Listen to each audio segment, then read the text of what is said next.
Bom, hoje temos aqui o privilégio de estar com o nosso associado, doutor Ari Magalhães, grande especialista, autor de vários livros sobre patentes, que agora vai nos iluminar com seus conhecimentos e como é que ele pretende atingir seus clientes aqui de uma forma ainda mais profissional e carinhosa do que ele tem trabalhando até hoje. Ari, fale. Obrigado, Fernando. Muito obrigado aí pela oportunidade de estar no Advogado Ninja, né? A nossa proposta como escritório é um escritório de propriedade industrial, o MNP. Ele foi fundado há 6, 7 anos atrás, aqui na cidade de São Paulo, né? Nós viemos de grandes bancas de PI, eu e minha sócia, e inicialmente a carteira de clientes nossa era muito pequena, né? Sobretudo a carteira de clientes de patentes. Aí a gente investiu muito em content marketing, em escrever muito sobre propriedade industrial, publicar artigos um blog que tem hoje mais de 200 artigos e mais de 200 views por dia. É sem dúvidas um dos websites mais acessados de propriedade industrial do Brasil, né, que chama o Consultor em Patentes. E a nossa estratégia sempre de angariar clientes sempre teve muito, bebeu muito dessa fonte da internet, né? Enquanto os escritórios mais antigos já tinham uma carteira consolidada e tentavam deixar um pouco de lado isso, né? As redes sociais sempre foram ativas, a gente sempre atualizou coisas no blog, etc. E o Advogado Ninja é mais uma oportunidade aí para dar visibilidade, para dar destaque aí para as nossas publicações, atividades e perfis profissionais. Que Muito obrigado aí beleza. pela oportunidade. É um privilégio tê-lo conosco. Eu venho acompanhando a sua carreira há anos, tá certo? Com vários livros publicados. Inclusive, se você puder dar um breve insight sobre os seus livros, isso aqui também, com certeza, é algo que o diferencia dos demais colegas do setor específico. Muito obrigado, Fernando. Então, aqui, vou te apresentar alguns aqui, né? Vamos ver. O primeiro livro que a gente lançou foi esse aqui, o Manual de Redação de Patentes. Ele já esgotou nas livrarias, mas tem o e-book dele no Kindle, que foi sucesso de vendas. Ele é um livro que ele ensina aí a, a pessoa a redigir o primeiro pedido de patente, ou a pessoa que está entrando na área de propriedade industrial começar a entender mais alguns conceitos aí, né, nessa área, né? E depois desse livro, me dá só um segundo que eu vou ali pegar os outros dois que a gente acabou de lançar. Peraí. Bom, doutor Ari, como vocês podem perceber, é um grande especialista estudioso, com mais de 200 artigos publicados na internet, 2 livros e entrevistas constantes. O doutor Ari também está sempre na imprensa e tem Como eu grandes estava te clientes falando, depois você de todos corta os aí. tamanhos. Não sei se você falou aqui enquanto eu estava saindo. Qualquer coisa você edita o vídeo depois. Um livro que a gente publicou recentemente, mês passado, foi esse aqui, que é um dicionário inglês-português de propriedade industrial, que também é algo inédito, né? Assim como aquele livro amarelo no mercado nacional. Então, ele tem 380 verbetes dessa área, né? Do inglês para o português. Como é uma área muito internacionalizada, uma área que o direito nacional bebe muito do direito americano, do direito europeu, faz muito sentido essa tradução de termos.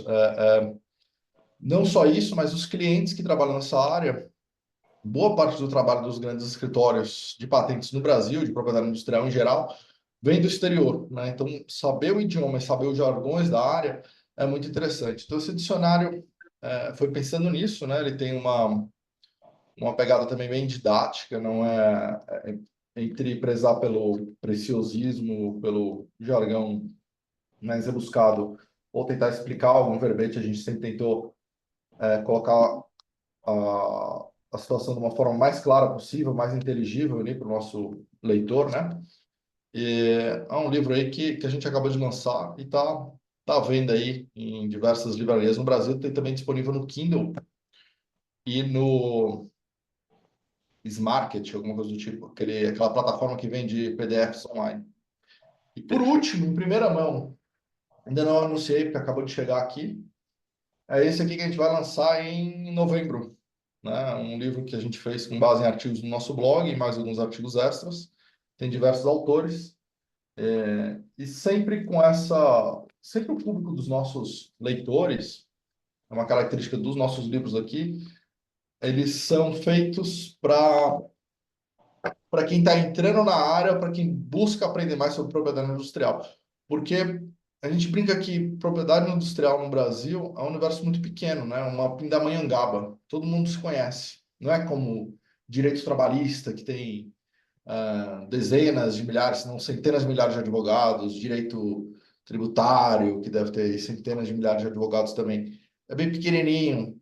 Então, em vez de escrever só para esse nicho, para gente que já sabe, a nossa proposta é divulgar a propriedade industrial para advogados que estão lá como diretores jurídicos de empresas e não sabem ainda sobre esse tema, ou para gente que quer ingressar nessa área, para gente que acabou de ingressar, tem sempre uma pegada mais didática, né? Perfeito. Bom, Eri, você, além de advogado, é engenheiro também.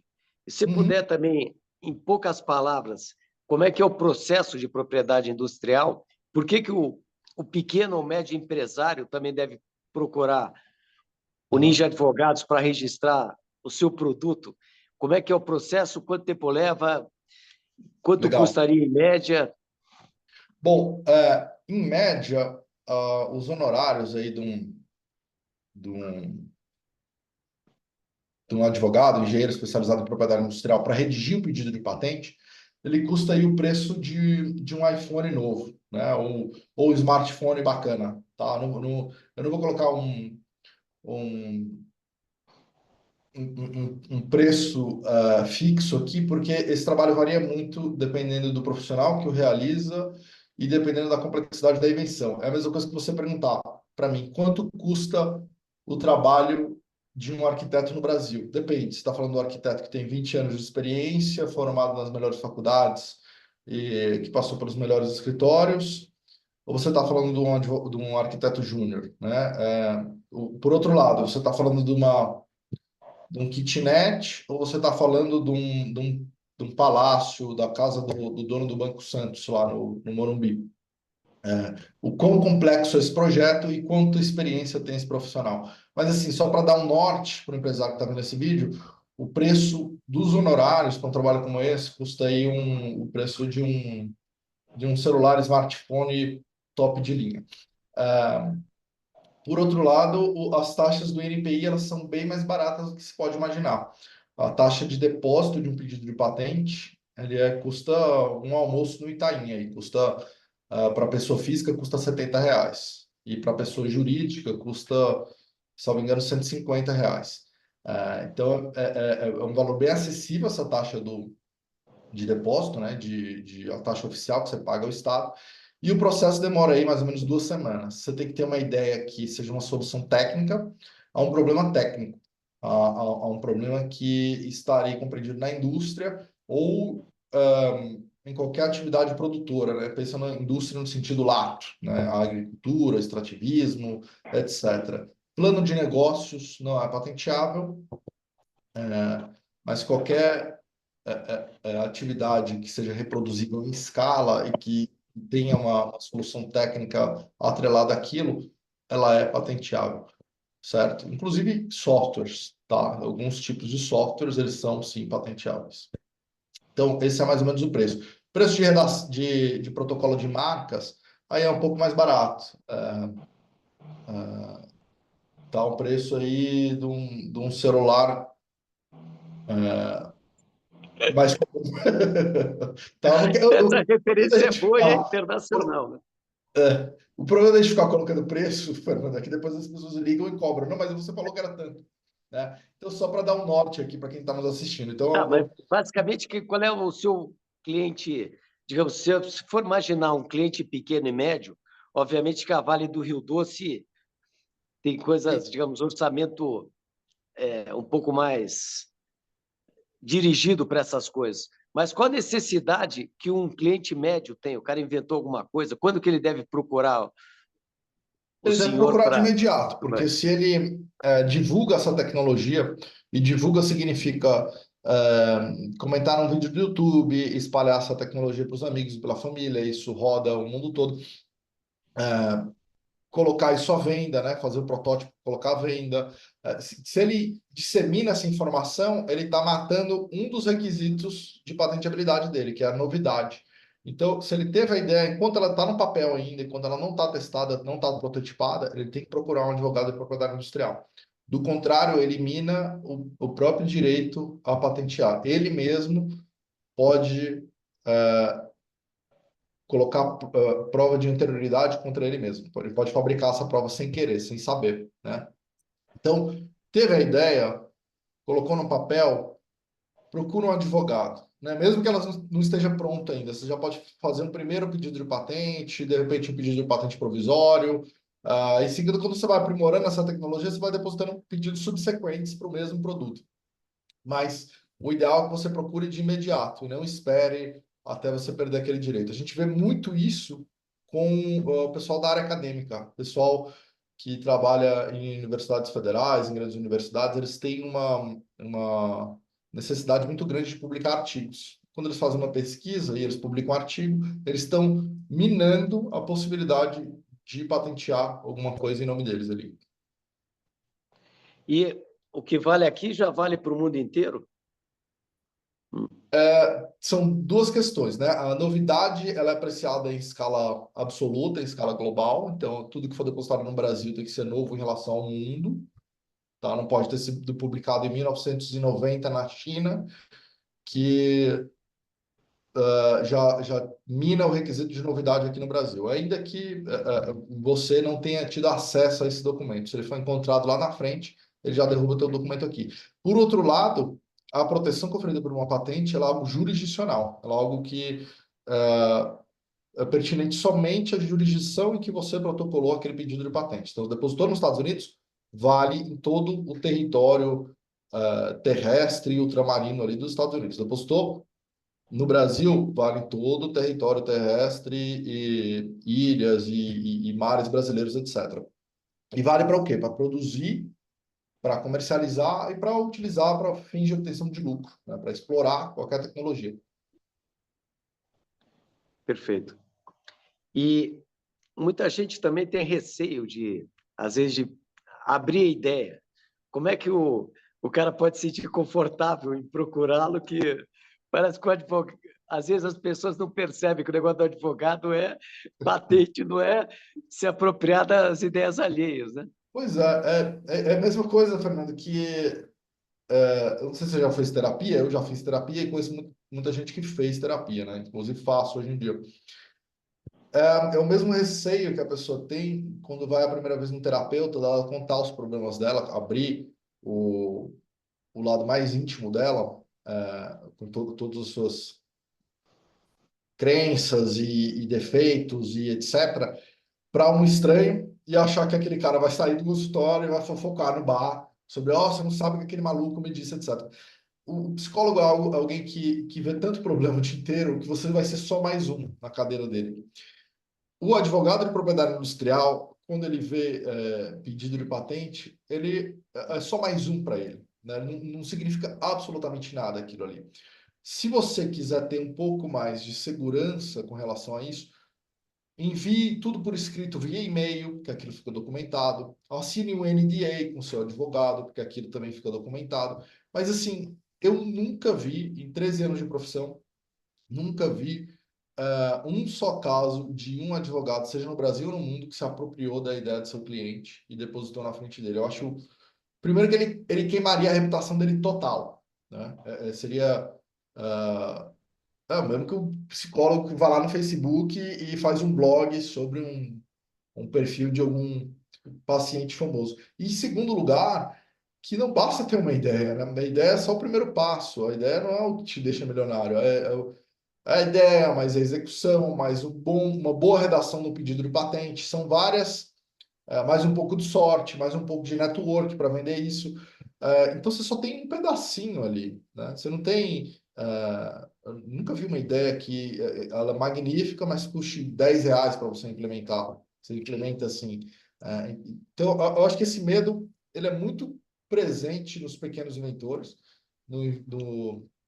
na pessoa jurídica pequena, no empresário pequeno, e na primeira pessoa que deposita seu pedido de patente. Mas você chega numa farmacêutica que investiu R$ 1 bilhão para fazer uma inovação, ela às vezes te pede um NDA, mas ela vem sem ressalvas nenhuma para a reunião, fala sobre o que é, não vem um inventor pessoa física, não, ele fala, meu Deus, essa é a invenção da minha vida, vai me deixar milionário, eu tenho medo de abrir, é sempre a mesma história, da gente tem que fazer às vezes de psicólogo para falar, não, calma, a gente já viu isso antes, você não é o primeiro aqui, fica tranquilo, tem um pouco disso, tá? Tá certo. E você também, na verdade, o seu escritório também é ultra especializado. É. Inclusive, você tem especialistas das mais diferentes especialidades, inclusive com nomes até exóticos, de profissões É. que a gente até não conhece. Você pode falar um pouco sobre isso? É.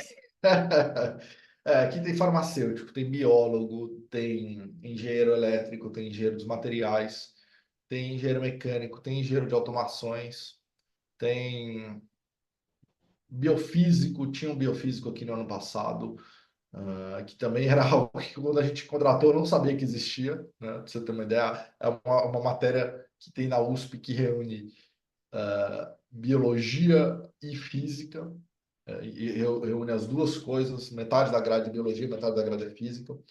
Tem de tudo. E a gente precisa desse perfil multidisciplinar para que o escritório consiga abarcar o maior número de tecnologias possíveis, né? A gente consiga conversar com o maior número de inventores possíveis. Um inventor de uma montadora, um inventor de uma farmacêutica, um inventor de uma mineradora, um inventor de uma empresa de óleo e gás, para entender, compreender, ter o básico para começar a compreender qualquer tipo de tecnologia, para poder redigir um pedido de patente, fazer uma busca de anterioridade para saber se aquela tecnologia é patenteável, defender aquilo em juízo, tentar realizar um enforcement, né, falar que um terceiro está infringindo aquela patente.